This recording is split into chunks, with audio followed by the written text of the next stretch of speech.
আমি সঞ্জয় কর্মকার সঞ্জয়ের সঙ্গে কিছুক্ষণ ইউটিউব চ্যানেলে সকলকে জানাই স্বাগত। এখনকার প্রতিবেদন, পুলিশের জালে পুষ্পা, গ্রেপ্তার জাহাঙ্গীর খান। এটা হবারই ছিল, তাই হলো।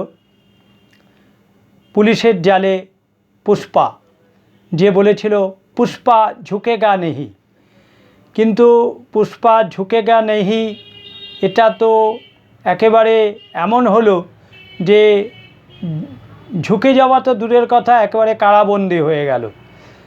যাই হোক, পুষ্পার এই হাল হকিকত দেখে পুষ্পার যারা সাকরেদ তারাও চিন্তাভাবনা করছে তাদের ভবিতব্যটা কী, এবং পুষ্পার যারা বস ছিল বা পুষ্পার যারা অভিভাবক ছিল তারাও ভাবছে যে তাদের কি অবস্থা হবে। প্রথমেই বলে রাখি যে নেপাল বাংলা সীমান্ত এলাকায় পুষ্পাকে আজকে পশ্চিমবঙ্গের STF ধরেছে, অর্থাৎ special task force police, Bangla পুলিশের বা পশ্চিমবঙ্গ পুলিশের পুলিশ ফোর্স ধরেছে। সহজে ধরা যেত না, সে যখন ধরা দিচ্ছিল সহজে সে ধরা না দিয়ে পুলিশের সঙ্গে তর্কে বিতর্কে জড়িয়ে পড়েছিল, এবং শুধু তাই নয়, পুলিশকে দস্তুর মতন হুমকি দিচ্ছিল। হয়তো ভেবেছিল যে তার সেই সোনালি দিন এখনও আছে, কিন্তু তার সোনালি রেখা যে একেবারে কালিমালিপ্ত হয়ে গেছে বা কালো রেখায় পরিপূর্ণ হয়ে গেছে, সেটা তিনি মনে হয় বুঝতে পারেননি। যাই হোক, পুলিশ অনেক কসরত করে, অনেক কষ্ট করে, অনেক বুদ্ধিমত্তার পরিচয় দিয়ে পুষ্পাকে ধরেছে এবং জাহাঙ্গীর খানকে ধরে তারা কলকাতায় নিয়ে এসছে। আমি আগেই বলেছিলাম যে এটা দাদার পুলিশ, দিদির পুলিশ নয়, এটা বাংলার মেয়ের পুলিশ নয়, এটা বাংলার ছেলের পুলিশ। প্রশাসনটা বদলে গেছে, প্রশাসনটা পাল্টে গেছে, সরকারটা পাল্টে গেছে। আর পাল্টে গেছে বলেই পুষ্পা পালাতে চেয়েছিল বা জাহাঙ্গীর পালাতে চেয়েছিল, কিন্তু শেষ পর্যন্ত পালাতে পারেনি, পুলিশের হাতে ধরা পড়েছে, গ্রেপ্তার হয়েছে। এর আগে একটা ঘটনার কথা উল্লেখ করি, আপনারা সবাই মনে আছে, তৃণমূলের এক কার্যকরী সমিতির সদস্য ছিল, অর্থাৎ যুব তৃণমূলের কার্যকরী সমিতির সদস্য ছিল বিনয় মিশ্র। বিনয় মিশ্র এভাবেই পালিয়ে গেছে প্রশান্ত মহাসাগরীয় দ্বীপরাষ্ট্রের ভানুয়াতু বলে একটা জায়গায়।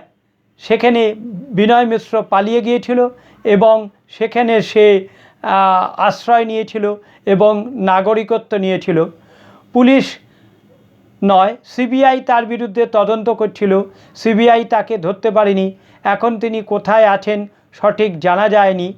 CBI হয়তো জানতে পারে, তারা সেভাবে সেটা প্রকাশ করেনি যে বিনয় মিশ্র কোথায় আছে, কিন্তু অন্য কোনো রাষ্ট্রে তিনি নিশ্চয়ই আছেন এবং একদিন না একদিন তিনিও জালে ধরা পড়বেন এবং CBI তাকে ধরে নিয়ে ভারতবর্ষে আসবে।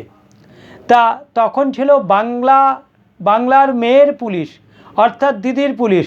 সহজেই বিনয় মিশ্র পালিয়ে গিয়েছিল, অর্থাৎ পুলিশ তাকে ধরবার চেষ্টাও করেনি আর তাকে গ্রেপ্তার করার চেষ্টাও করেনি। সে অনায়াসে পশ্চিমবঙ্গ ছেড়ে, দেশ ছেড়ে পালিয়ে গিয়েছিল এবং প্রশান্ত মহাসাগরীয় দ্বীপরাষ্ট্র ভানুয়াতু বলে একটা জায়গায় সে আশ্রয় নিয়েছিল এবং নাগরিকত্ব নিয়েছিল।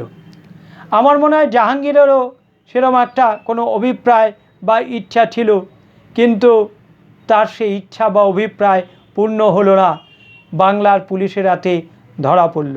আর জাহাঙ্গীর ধরা পড়তেই তার ফল তার সেই অফিস একেবারে ভাঙচুর হয়ে গেছে, চূর্ণ বিচূর্ণ করে দিয়েছে সেখানকার জনতা বা সেখানকার জনগণ বা সেখানকার মানুষ।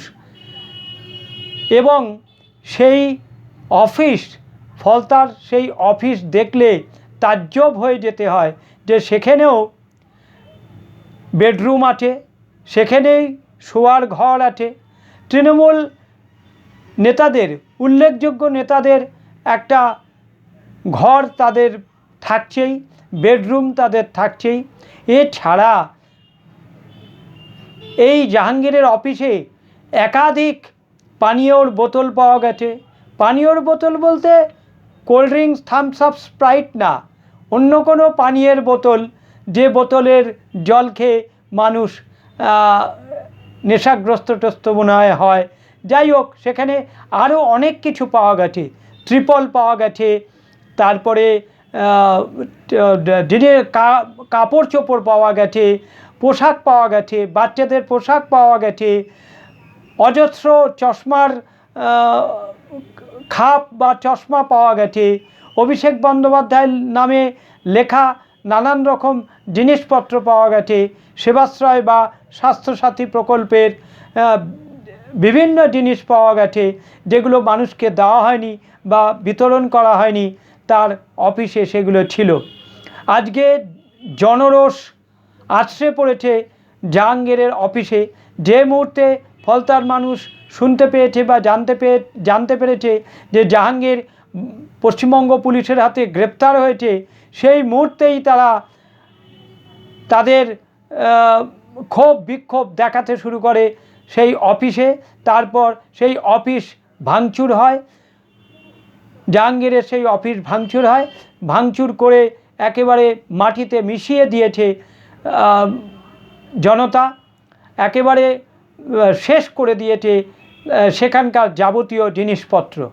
যাই হোক, জনরোষ তো হবেই, তার কারণ তারা অত্যন্ত অত্যাচার করেছে ফলতার মানুষকে। ডায়মন্ড হারবার মডেলের যে বিশেষত্ব, সেটা হচ্ছে অত্যাচারের মডেল। সেই অত্যাচারের মডেলে মানুষ অত্যাচারিত হয়ে আজ ক্ষিপ্ত হয়েছে, এবং ক্ষিপ্ত হয়ে তারা এই কাজে, এই ভাঙচুরের কাজে লিপ্ত হয়েছে। জাহাঙ্গীর ধরা পড়েছে, এরপর জাহাঙ্গীরের আরও যারা শাগরেদ আছে তারা ধরা পড়বে। এই প্রসঙ্গে আরেকটা কথা বলি, যে রাজ্য সরকার আজকে সিদ্ধান্ত নিয়েছে যে সিবিআই তদন্ত করলে সরকারের থেকে অনুমতি নিতে হবে না। আগে রাজ্য সরকার একটা নির্দেশনামা জারি করেছিল যে সিবিআইকে কোনো কিছু তদন্ত করতে গেলে রাজ্য সরকারের অনুমতি নিতে হবে। বর্তমান রাজ্য সরকার এটা ঘোষণা করেছে যে কোনো রকম অনুমতি নিতে হবে না সরকারের তরফ থেকে। কিন্তু একটা শর্ত আছে, রাজ্য সরকারি কর্মচারীদের বিরুদ্ধে কোনো তদন্ত করতে গেলে অবশ্যই সেখানে অনুমতি নিতে হবে। যাই হোক, রাজ্য সরকারের এই নয়া নির্দেশনামায় সিবিআই অবশ্যই খুশি। সিবিআই ফ্রি হ্যান্ড পেল তদন্ত করার জন্য। তাদের আর তদন্ত করবার জন্য রাজ্য সরকারের মুখাপেক্ষী হয়ে থাকতে হবে না, এবং রাজ্য সরকারের অনুমতিও নিতে হবে না। আজকে অবশ্য একেবারে দিনভর খবরময়, সেই খবরে আবার পরবর্তী প্রতিবেদন করব। তবে স্বরূপ বিশ্বাসের বাড়ি আজকে পুলিশ গিয়েছিল স্বরূপ বিশ্বাসকে নিয়ে। অরূপ বিশ্বাসকে খুঁজছে পুলিশ, অরূপ বিশ্বাস বেপাত্তা, অরূপ বিশ্বাসকে পাওয়া যাচ্ছে না। দেখা যাক। অভিষেক ব্যানার্জি অবশ্য আজকে ভবানী ভবনে দেখা করেননি। তার সইজাল কাণ্ডে সিআইডি তলব করেছিল, তিনি দেখা করেননি, সময় চেয়েছেন তিনি। অবশ্য সিআইডির তরফে আধিকারিকরা গিয়ে তার বাড়িতে আবার তাকে নোটিশ দিয়ে এসছে নির্ধারিত দিনে দেখা করার জন্য। এইভাবে আজকে সারাদিন খবর ছিল, পুলিশের খবর। পুলিশ নানা জায়গায় গ্রেপ্তার করছে, অপরাধীদের নিয়ে তল্লাশি করছে। স্বরূপ বিশ্বাসের বাড়ি ফ্ল্যাটে গিয়েছিল, সেখানে ঘরের মধ্যে ঘর পাওয়া গেছে। কিন্তু ঘরের মধ্যে ঘর, আমরা আগে বলতাম ঘরের মধ্যে ঘর কি আছে, ঘরের মধ্যে ঘর হচ্ছে মশারি, আমরা বলতাম। কিন্তু এখানে মশারি নয়, ঘরের মধ্যে বিশেষ ঘর। সে ঘর খুলতে পারেনি পুলিশ, তালাচাবি ভেঙেও খোলা যায়নি, সেটা ডিজিটাল লক। পরে নিশ্চয়ই খোলা হবে, পুলিশ নিশ্চয়ই পরে ব্যবস্থা করবে। যাই হোক, পুলিশের জালে জাহাঙ্গীর খান গ্রেপ্তার, পুষ্পা গারদে, এই কথা জানিয়ে এখনকার প্রতিবেদন শেষ করছি। আমার চ্যানেলটিকে লাইক করবেন, সাবস্ক্রাইব করবেন এবং আপনাদের গুরুত্বপূর্ণ মতামত প্রদান করবেন, শেয়ার করবেন এবং আপনারা সবাই ভালো থাকবেন, সুস্থ থাকবেন এবং আনন্দে থাকবেন। নমস্কার।